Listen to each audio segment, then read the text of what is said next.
by trade. Yeah. Like comedians in cars with getting coffee. You got the coffee in front of you. I already finished it. Yeah. So let me ask you this, and you can answer this beginning part in any way you want. But I want to think back to like, what was, I know enough about you, but not enough that this becomes interesting for the first time. But like, where are you from? Where'd you go to junior high, high school? What sports did you play? Like, what was, as it relates to pitching and where you are now, what was Pete Maki's youth like? Okay. Well, I moved around a lot as a kid. I was born in Texas, in East Texas. We moved to Glens Falls, New York, when I was 4 years old. And then we moved to Bradford, PA when I was 8. And that's football wrestling country, Northwestern PA. We get the first day of buck season off of school, like that type of part of the country. Then we moved to Connecticut when I was in high school, when I was 15 years old, like right in the middle end of my sophomore year. So moved around a lot. I think, at times it's uncomfortable to move when you're a kid, but I think it forces you to be adaptable, flexible to new social scene, new school, new friends. So that's where my folks still live. That's where my wife is from. I got my first job in baseball was at the University of New Haven. But before that, so what high school did you go to? I went to Nonawag High School. It was a Class M school in Woodbury, Connecticut. I know it well. Yep. And then I think I know this, but I'm not positive. Where you went to college? Where? I went to college at Franklin and Marshall College, which is a D3 school in Lancaster, Pennsylvania, in the Centennial Conference with like Gettysburg. I went to Gettysburg. Johns Hopkins. Yeah. So now, and let's talk before we get into that coaching piece. How about how would you again characterize your experience at F&M? It was a great experience. I learned how to read and write. I played for a really great head coach that kind of inspired me to think about baseball as a career and clearly helped me out a lot with any type of opportunity I had as a player, be it being a temp in the Cape, which was a huge deal to me at the time, being a D3 player. It wasn't good. He helped me get in touch with Raf Serrato at New Haven for my first gig as a volunteer pitching coach. So that's Brett Beretti. He's the head coach at Columbia. I also worked for him at Columbia. But Right. That's right. I forgot Beretti. I mean, he's the man. So he must have been pretty awesome to have at F&M at that point. Yeah, it was by chance, too. I got a letter August 15th, and right before I was about to go to college as a freshman, to say that Mark Cole, the guy who semi-recruited me, had left, and Brett Beretti was our new coach. So he didn't recruit me, and it's just like pure lucky that I got to play for him and learn from him. He was there all 4 years? Yeah, and he was only there for 5 years. So after the 2005 season, he got the head coaching job at Columbia, where he is to this day. So he helped you with that connection with Raf at New Haven. Oh, yeah. Which year was that? What's that? What year was that at your first coaching job at New Haven? It was 2006 spring, but I started working there in August of 2005. Okay. So, and you were there for how long? At New Haven, about 2.5 years. Okay. Yeah. And then you went from there to Columbia, is that correct? Yeah, and I got a call from Coach Beretti on about January 27th or 28th. He's like, my pitching coach just left to go be the head coach at Endicott, Brian Haley.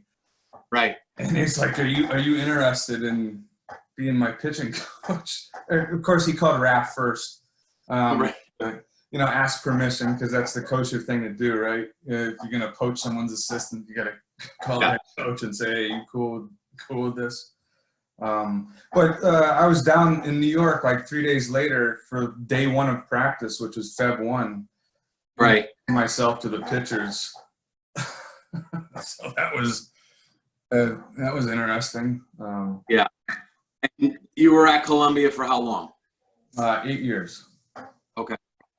And so at that point, what was there any, like in your coaching style at that point, you know, even obviously probably not at the beginning, but maybe towards the end, was there any tech starting? Was it kind of old school coaching? Were you, you know, doing any, like using any kind of tech, Right View Pro, even video stuff?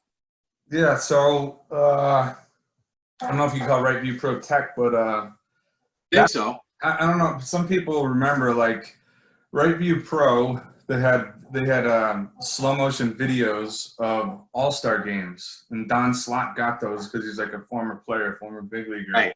And that was like the only access we had. Exactly. That's the only access I had to big leaguers in like 240 frames per second or better. So remember having to deal with all those discs and load the discs, and it could drive you kind of crazy? yeah, I mean, like the Right View Pro systems that the college programs had installed were like terrible video quality, and I don't know if you can get out a 30 frame per second video. Yeah. But in terms of other, first off, I didn't know what I was doing when you first start coaching. Like, no one knows what they're doing, I don't think. And so I'll say that, like, you know, if you look back on what you're teaching 10 years ago, 15 years ago, it's like, oof, I probably shouldn't have said Absolutely. bad information. And let me just jump in there and say something. I read an article that was really kind of interesting, I thought, and it made me think back to my younger part of my coaching career. And they said that, and you may experience now in your job, is like some of the guys, and I don't know if this still holds true, but a lot of the, you know, Latin players, Dominican players have sometimes that freedom to grow up with baseball not being overcoached, and they just have this natural athleticism where a lot of us here in the U.S. coach it out of them. I know in the beginning part of my coaching career, I coached some velocity and some athleticism out of people till I really knew what the hell I was doing. You know, so that's to your point.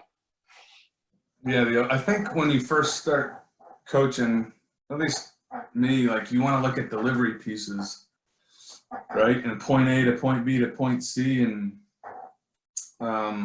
truthfully, I mean, we still just are figuring out so much about the delivery because everything's so fast, right? Especially after strike, it's so fast, and you know, as you get older, you realize like there aren't too many absolutes in terms of delivery pieces, and let's just be careful if you're going to dig your heels in to take a stance on a delivery item. There ain't too many things that I feel comfortable doing that with. You're absolutely right. I mean, I was just talking with somebody else about this. Like, I had been watching like maybe 10 random kind of guys on YouTube, and there was like 3 that were way across their body on their landing, about 5, you know, pretty much dead straight, and 2 way open, you know. So, right, you can't tell me there's only one way to stride because there's a bunch of different guys doing it at a high level. Yeah, it's just like really complicated. You have to know so much about the guy's body and his range of motion and his history and his parents, right? Like elephant in the room, your genetics. Right, exactly. Yeah, no question. So at Columbia, you guys had you started to really build a pretty solid program there while I mean, obviously Beretti's done a great job, but I mean, what were some of the highlights, you know, now that you're removed from it, what were some of the highlights from your time there? We started to be able to beat St. John's midweek. Right. my first couple of years there, we would get boat raced by St. John's and Rutgers. And when you know, we started to play good games with them and beat those teams, I was like, all right, like we're better than we used to be now. That's actually a really good sign. It's very true. You're right. Yeah, I mean, I was lucky in that when I showed up in February, we ended up winning the Ivy League in 2008. And one Yeah. of the players that I recruited, and let's be honest, is like, having pretty much zero impact in that short of time, and just rolled into a Ivy League championship team in 2008, Right. which was cool. But obviously that helps for recruiting, right? And Yeah. when you can say we just won the Ivy League, and I also stumbled into a brand new facility in field turf at Columbia, and that wasn't there before. Yeah. That was a good recruiting carrot. So I think the field, that setup there is pretty cool, man. It really is. yeah, it is neat. It's right in Manhattan. You got the East River meeting the Hudson River in the background, and Right. PA rolling, and it's a pretty neat setup. So more luck and timing than anything that allowed us to start recruiting better players and getting our name out on a national scene, which, it's an Ivy League school, so you do have to draw the whole country. So, Well, that's what I was going to ask you too, because obviously I know, a decent amount of the Ivy guys probably know better than Tucker Frawley, who is now, working with us. Yeah. he's working with you, who I coached Tucker. I mean, it's funny. I coached Tucker for a year at Holy Cross, and Matt Blake, and Matt Blake's now the pitching coach of the Yankees, and so Awesome. I've always thought players were smarter than me. Now I know it's official, with those guys. But from the recruiting in the Ivy Leagues, Mm-hmm. I always viewed it as easier and harder than regular recruiting, if you will, because in a way you can qualify kids, or your pool of kids theoretically is smaller, the number of kids that can play quality baseball that have the grades, but at the same time harder in that kid might be in Texas, that kid could be in California, whereas at Sacred Heart, we have kids out of the area, but they've more or less found us. Our recruiting place is probably 3 hours from campus, whereas I feel like in the Ivies, you might have to go further to get that kid that does have both, wants the education, has the grades, and has the talent. Is that an accurate view from the outside looking in? Yeah, very accurate. It's easier and it's harder because your pool right off the bat is like top 10% students. So can't pay attention to 90% of the population right off the bat. But then within that group, you have to spend your time wisely early on and knowing who's gonna want to come to New York City. Yep. That was a mistake I probably made early on recruiting some country kids from all over the who really don't want to. Right. Ain't gonna want to come to the Upper West Side, Morningside Heights. So yeah, it's easier and it's harder to recruit at the academic schools because the pool's shrunk, but you're going to compete with other academic schools like Ivy League schools, Duke, Rice, Stanford. So all those schools kind of know like who can play and who can read and write at a level to get them in. Yeah. And yeah. So I think that's well put. But the national recruiting, and I really enjoyed that, and I like getting to see the United States of America. Yeah. Getting to every corner, and I really like that part. Identifying and evaluating across the country and getting used to different regions and noting regional differences between like how guys pitch. And this is all anecdotal, but man, Yeah. I find a pitchability right-hander with a good changeup. Go to Southern California, they got them all over. That's, and who knows? It's probably not true, but no, I know what you're saying. Yeah, that's a good point. Differences and yeah. All right, and then so your move from Columbia was to Duke, correct? Yes. Because obviously that's a pretty major jump, major program. That was when? That was after the 2015 season, so like end of June, early July is when I went to Durham to interview with Coach Pollard. I actually flew from Portland, Oregon, because I was covering a tournament did an area code at PK Park in Eugene, and Brady Pugh or Baden tournament. They got a lot of good tournaments out there at Portland. Yeah. I flew from Portland to Durham on a red eye and interviewed with Chris, and that's just that place had a lot to offer, right? It's in the ACC, beautiful campus, good weather. And I remember we played Cal my first game with Duke. We were the home team, and that was the first time in my playing and coaching career that we were pitching to start the game. Right. Yes. That was a neat moment. Yeah. But yeah, so 2015 went down to Duke in Durham, where we still live, and worked there for almost 3 years, and then 2017 fall winter is when I started with the Twins. So just a couple of things about Duke was, so I've only actually recently been to campus. I have some family down there, and went to see the football field and saw the baseball field. But from, there's a lot of people that probably know this already. I have my own brain tries to have limited storage, like I don't try to know everything. But when I went down there, I realized that you guys at Duke you have a field on campus and you have the field off campus, correct? Correct. Yep. Or is all the practice must be on campus, correct?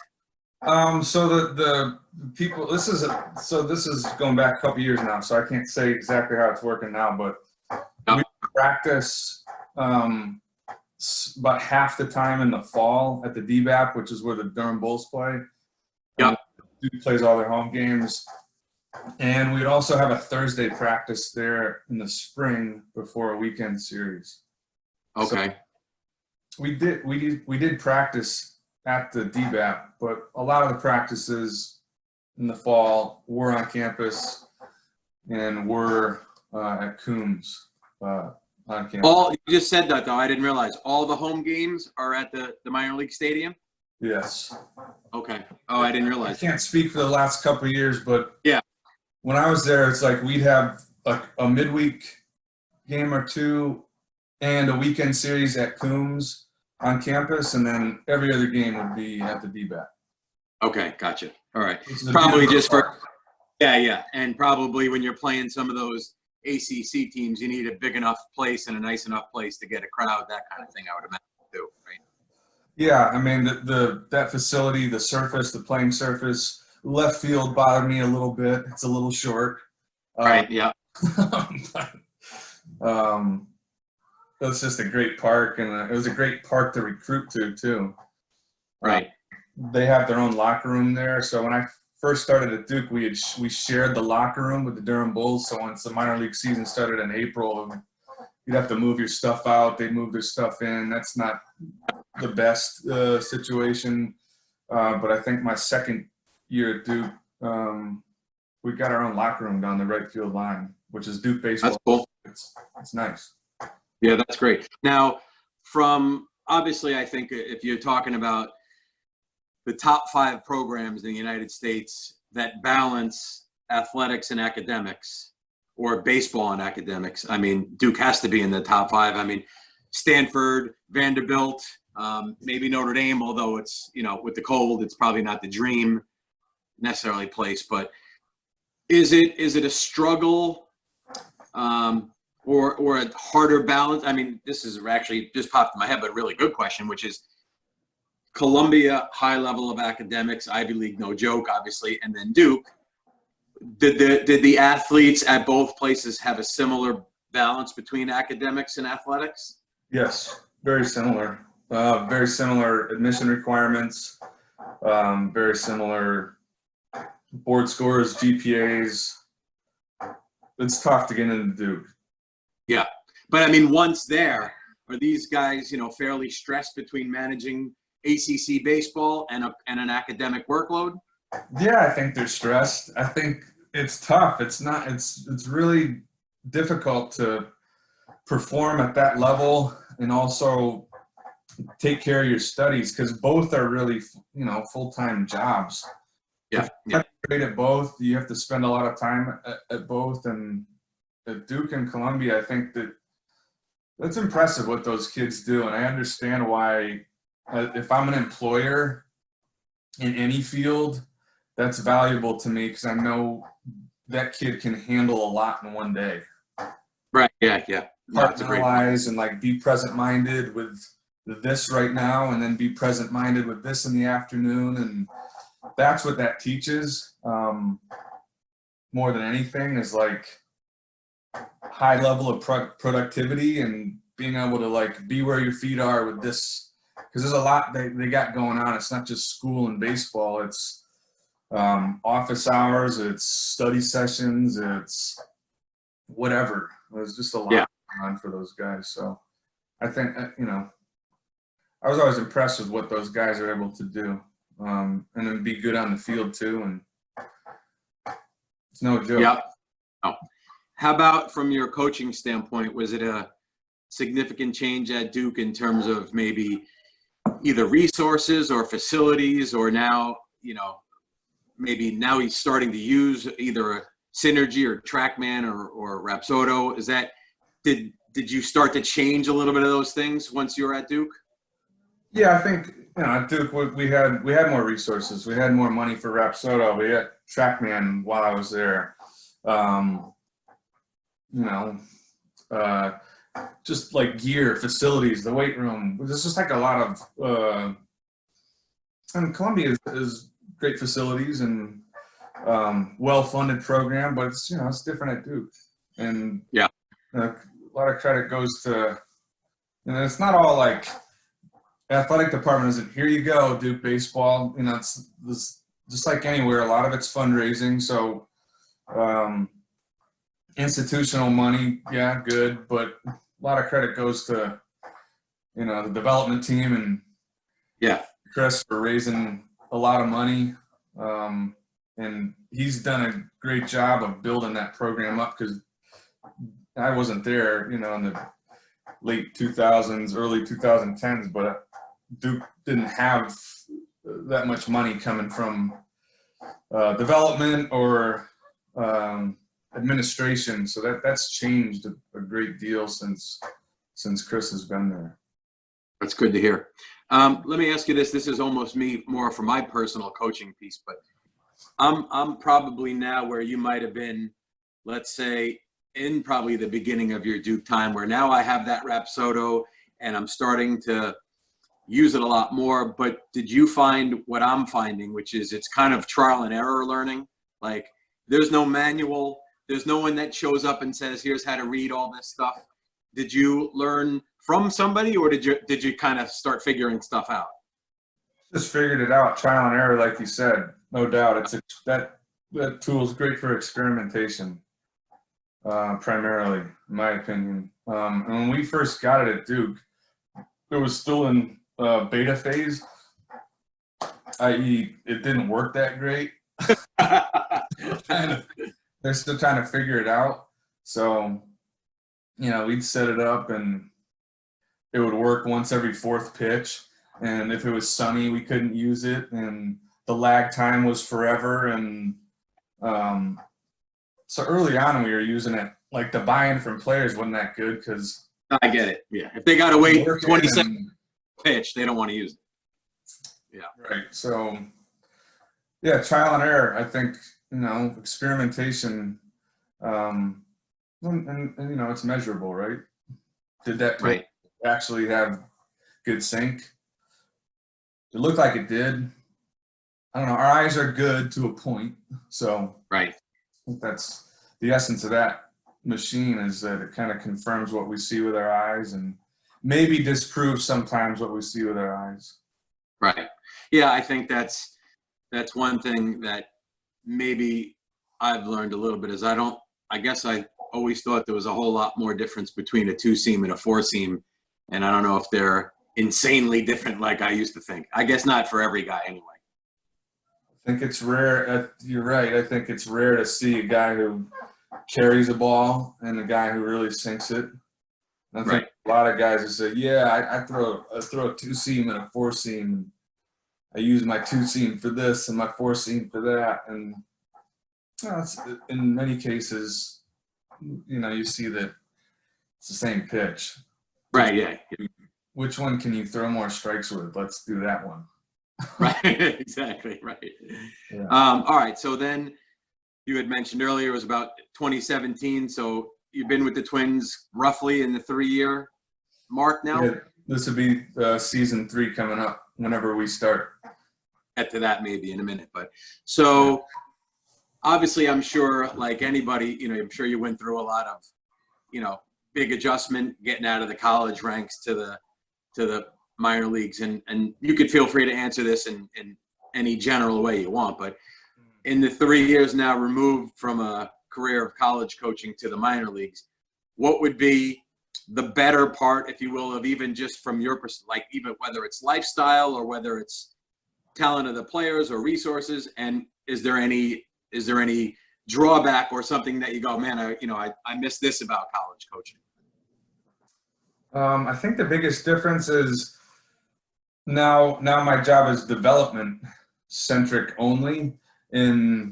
As a college coach, you're a full-time coach and a full-time scout, really. If you want to be good, you have to spend a lot of time on the recruiting side and the coaching side and player development and pro ball. It's all development centric.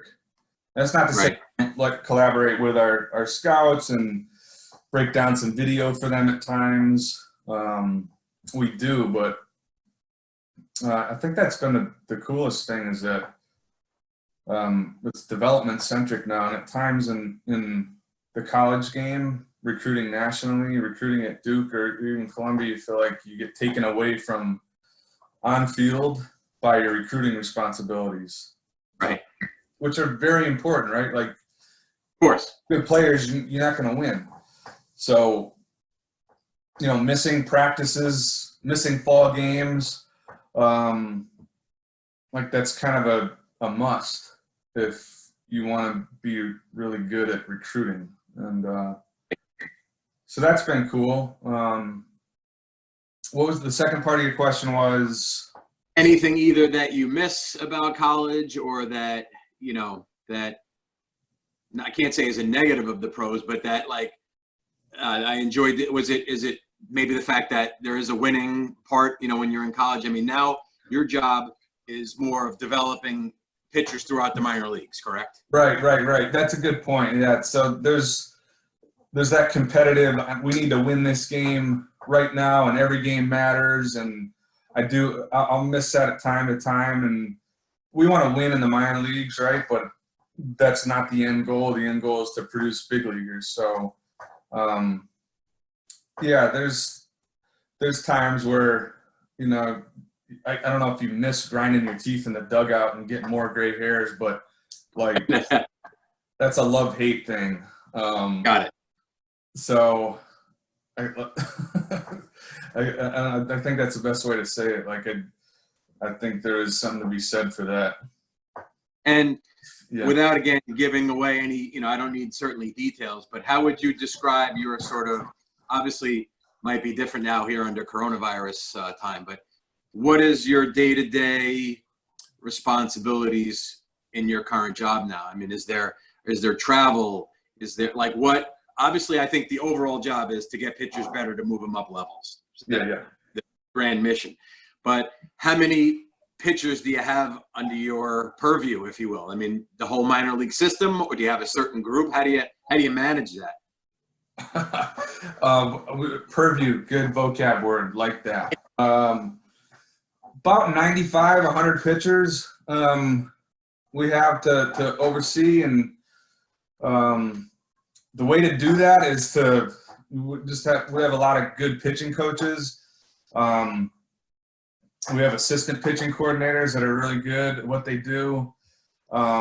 So in order to effectively manage and help all these guys get better, I think you have to have a lot of good people, and we do. We have 14 pitching coaches, 2 at each affiliate of our 7 affiliates, 3 assistant coordinators. So those are my guys, and you know, to answer your question on what's happening right now, it's a lot of staying in touch with them who are staying in touch with our pitchers. We have about 9 to 10 pitchers assigned to a pitching coach, to stay in touch with them weekly, find out how they're doing, making sure they're safe, and we're trying to maintain workload in terms of volume and intensity right now. It's not the easiest for some guys. Some guys are thrown into a tarp or a mattress in their basement, and Absolutely. some guys are able to find a mound and a catcher, and so it's just like, so long as we know what they've done when we get back to spring training, I think that's like the biggest thing. Right. And then obviously you'll need to know at some point what is progressing. I mean, obviously you probably hear more than we do on the outside, but you know, the last I heard was the possibility of May in Arizona with no fans, and you know, but obviously you need to know what they've done, and then you'll eventually need to know when game one might be. And God, if it was May, I think on TV or something, we'd all be thrilled. But so I guess this is something that maybe I misread or I didn't know about. Are you working directly with these pitchers, or is your main job to work directly with all those other pitching coaches, or both? I think it's both. I think if I had to pick one, my job is more to work with coaches. Okay. Because I'm not on the ground with the pitchers every day, right? Like I go around and visit, and I'll be with an affiliate for 5 days, and then I'm gone. Got it. That's what I was curious about. Yeah. So when I'm at the affiliates, of course, you know, I work with pitchers. But if the messages come through the pitching coaches, the guys who are on the ground with them every day, that's ultimately going to be best for player development and buy-in, I think. So right. It's a blend of both, to answer your question. Yeah. And is part of your, you know, job to get everybody coaching wise on the same language, kind of teaching the same thing? Is that a big piece of it? No doubt. Yeah. And that's impossible, really, to have everyone speaking the exact same language and teaching everything the exact same way, and everyone's methods are the exact same. Right. That's what we're striving towards, but full on knowing like that's not real, right? Because every coach has their own style, and every coach has their own background and ideas. And so I guess the way I'd frame it is from a coordinator group, like we want to set the why and the what do we want to do, why do we want to do it, and set that framework. And now coaches, like, let's all together, like, what's the how, what are our methods, what do you got, so I don't think coaching is much fun if you're just doing what someone else is asking you to do all the time. Totally. Right. Totally. You got to have. But at the same time, guys are probably just as you are, just as I am. We're still willing to learn. So like, you hear something from somebody and that just goes into your style. That's different than saying you must say this in this way. Yeah, guys would not be happy with that. Right. So I mean, if we can set the parameters, like, and we can back up the what and the why. This is what we want to do. This is why we want to do it. We can back this claim up with X, Y, and Z. I think it's easy for guys to get on board, and we can, I don't know, substantiate our claims as to why we want to preach this, why we want to preach that. And it's like, go time. What do we got? What are our methods? How do we want to do this? And that's like a collective effort for sure. Okay, now kind of towards the end here, just the last couple of things, but shifting gears a little bit. From a guy with your experience, which is pretty unbelievable. I mean, from playing in college to all the different coaching, and I mean, not too many guys that have probably seen D3, then coached at D2, and then coached at, you know, lower mid D1, then coached at high D1, and then is in the major, you know, major professional minor leagues now. It's a pretty unbelievable resume and experience. I was a bad player, so I got an early start on. So that kind of helped out. Being a bad player kind of like played in my favor, I guess, a little bit. Listen, I mean, I did one of these with Eric Cressy, and Cressy basically said, he played soccer and tennis growing up, and it wasn't until 2005 when Brijesh Patel, who was a strength coach at Holy Cross when I was there, both those guys were at UConn, and Brijesh said to Eric Cressy, "Hey, dude, 5:30 tomorrow morning, I'm working out the baseball team. Why don't you come down?" And that in 2005, and now say Eric Cressy to the baseball world, and everyone knows who he is, but I bet you he can't throw a ball from second to first, probably. But the man knows his stuff, and anyone would be lucky to work with him or have him, and obviously he's with the Yankees now. So I think our playing, we don't have to be great players to be good coaches, And I didn't know that when I was younger, right? Like, I don't know, you don't know that coming up. You just assume that you got to have to have been a great player to get into coaching. And there's something to be said for coaches who have really good playing experience. That's valuable. No question. But it's, I guess I'm lucky in that I'm happen to be doing this at a time where that's not true anymore, and you don't necessarily have to have been a really good player to get into coaching. So, and that wasn't the case 30 years ago. No, you're absolutely right. I mean, geez, Bill Belichick went to Wesleyan, right? And he's the greatest football player. Right? He didn't even play football. Exactly. So, this is kind of the last question, but it could be a long way that you'd want to answer it. Mm-hmm. From your experience, again, back to everything that you've done, if you were to impart a couple of things to a high school kid, to a college kid, whether it is delivery or practice or off the field or mental game or strength training, or like if you could snap your fingers for something your own kids would have, like what would be 2 or 3 things? It's kind of putting you on the spot, but 2 or 3 things you think are key things that kids at that age should really be focusing on? That's a big question. It is a big well, to your point about multiple sports, right? Like, don't need to specialize early, and I think that's the theme in our country right now, is parents wanting to specialize super early, as opposed to letting them dabble, and develop later that specialization. So in terms of like younger guys, aspiring college pro baseball, like play basketball, play tennis, play soccer.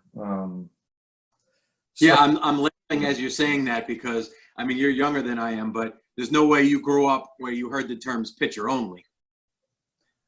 No, don't let them take the bat from your hands. Keep it as long as you can. Absolutely. I'm getting swings out in the front yard right now. My 5-year-old, he wants DP every day, but it's not a one-way street. I get some swings in too. Exactly. How about even then from, and that's great advice, by the way. It's not what I see, some crazy things as you do, but I mean, I see like 5-year-olds in crazy organized practices and stuff, as opposed to just kind of being a kid. You're right. I mean, I think being an athlete first is going to supersede being anything else. And it's fun. Let's face it. It's fun to play those things. How about maybe I'll make the question a little even more specific too. How about from a physical standpoint? If your 5-year-old was 15 and a sophomore, would you, what in your mind should a 15 or even a college freshman, I mean, is strength training and yoga or the body is a crucial component at that stage, correct? Right.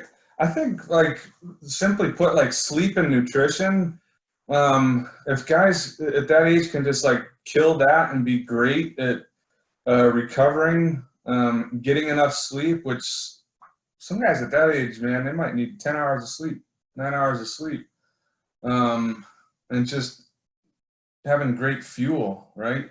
Nutrition can make a good athlete great and a great athlete good. And I don't think, like, generally I don't know how well, guys at that age are really maximizing sleep and nutrition. Great point. I know it's sometimes expensive to eat healthier. I get that part of it, but I think there's enough economical ways to eat healthy. But yeah, I would, from a physical development standpoint, I think guys could do a better job, like as a whole, on that. Especially, I mean, what did you eat like when I was 17? I was eating macaroni and cheese every day, Kraft macaroni and cheese. Yeah. I mean, I don't know if that's good for fastball velocity. Clearly not. Right, exactly. No, it's true. And I saw this comedian the other day, I forget his name, but he was kind of making fun of it. He's saying that, yes, maybe it is a little expensive to eat better, but he's like, the last time I checked, apples and celery weren't, $10 a package. Like, you could eat some fruits and vegetables that aren't going to be insanely expensive, Yes. How about, and I don't know if this is something of your forte in your coaching career, but either you could answer it just saying how important it is, or anything specific in terms of the mental approach to even off the field or competitive. I mean, is that a big piece of your coaching style? Yes, it's a huge piece. And as they say, whoever they are, coaches for the last 100 years, as you climb up the ladder in any sport, or baseball specifically, it becomes more about what you got above the neck, right? And I believe that's true.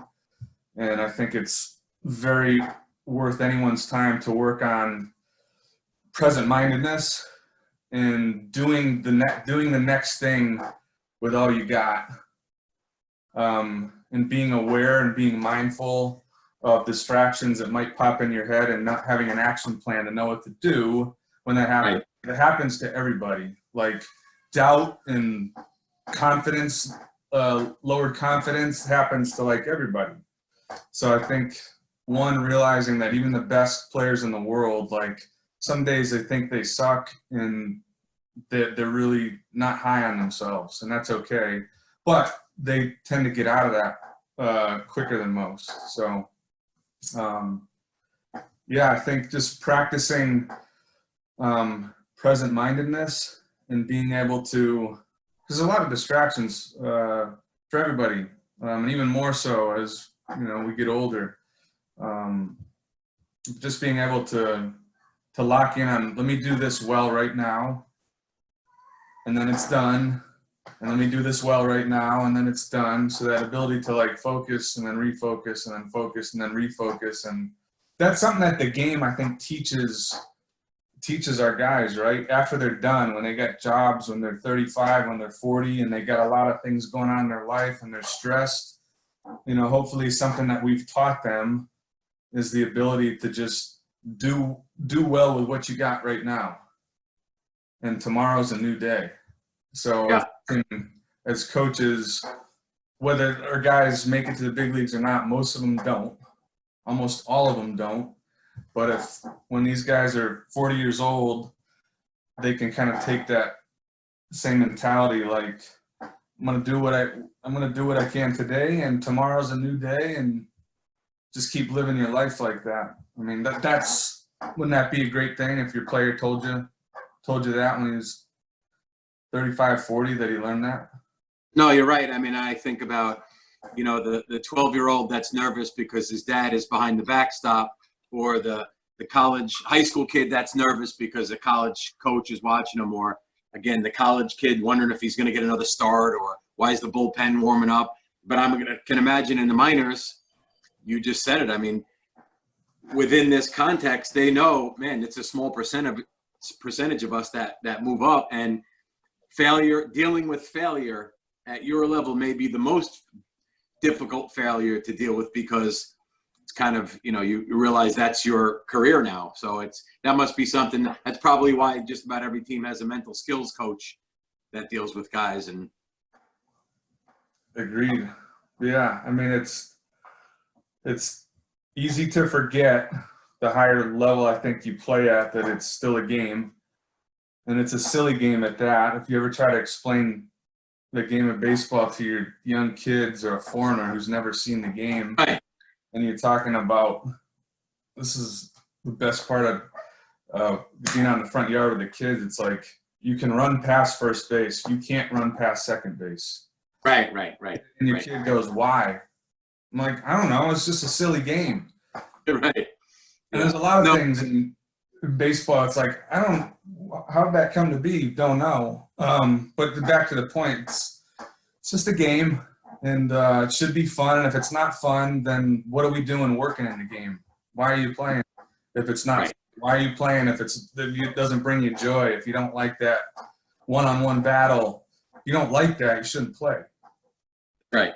I mean, we had Bobby Valentine, our athletic director, right, at Sacred Heart, come in and talk to the team, and he said, you know, if when you visualize being in the box or being on the mound at that crunch time of a game, you know, if you don't get excited by that, it's probably not what you should be doing. Like, it's if you're scared of that, it's not, he wasn't being a jerk about it, just saying there's other things to be doing, you know, because that's ultimately the place you want to get to. You want to be the guy that has the bat or the ball at the important times. I mean, you know, it's not as fun to pitch when you're down 12-0. It's a lot more fun to pitch when there's 2 outs and is a 1-run game. But it's funny with baseball, just what you were saying, it popped in my head. I mean, there really is no other sport where you can crush a ball and be out and then hit a ball terribly and get a hit. I mean, generally, you know, you shoot a bad shot in basketball, it's an air ball. It doesn't good. Yes. Yeah, nothing good happens after that, you know. Yeah, it's a silly game, and that's why I was reading an article. Pat Connaughton, the guy who went to Notre Dame, who pitched at Notre Dame, and he plays in the NBA now. And the reporter asked him about the differences between basketball and baseball, and he said the same thing. It's like baseball is way more of a mental struggle because of that. Like in basketball, if you airball, hey, you're back on defense. And Right. Forcing you to forget. There's like a built-in mechanism to force you to forget about the shitty thing that just happened. Great point. Yeah. Taken out of the game after giving up 6 earnings through 1 2/3. You're just sitting in the dugout. Yeah, right. Wearing it. Yeah, So, and you don't get to go out there again for another 5 days too. So yeah, I think if we can do a good job at teaching one pitch toughness and next pitch mentality and just being present minded, we'll see the results down the line, and we're trying to hit on that pretty hard in our system. No, that's awesome, because while I care, and I know it's a big part of your job and everyone in the minor leagues and certainly college of pitch design and the Rapsodo and weighted balls and all these things that come into it, everything matters. But ultimately, the biggest thing is definitely your mental approach, your competitiveness, and your ability to stay locked in and just compete one pitch at a time probably supersedes all that stuff. Of course, you know, if you had 3 or 4 guys that all had that mental intensity, yeah, the guy that could spin it better and make it break and tunnel pitches and all that stuff is probably the better guy. But, I mean, it all needs to be worked on. So, Pete, this is awesome, dude. This is exactly what I wanted to get out of it. I think it's good. Unless you have anything else you want to throw on at the end, I think this is exactly what I wanted. Cool, man. Yeah, thanks for hitting me up and chatting. This was fun. Yeah, no problem. And I'll send you some, you know, the stuff before I send it out. But I would think there's nothing in there that your AGM is going to go, oh my God, I can't believe Maki said that. No. I don't think so either. Yeah. I'll run this stuff by you though. Okay. All right, man. Hey, stay healthy. Get back to enjoying those kids. You'll be on the road soon enough. I know. Yeah. All right, buddy. Take care. It's Thanks, good to catch up. All right. Later.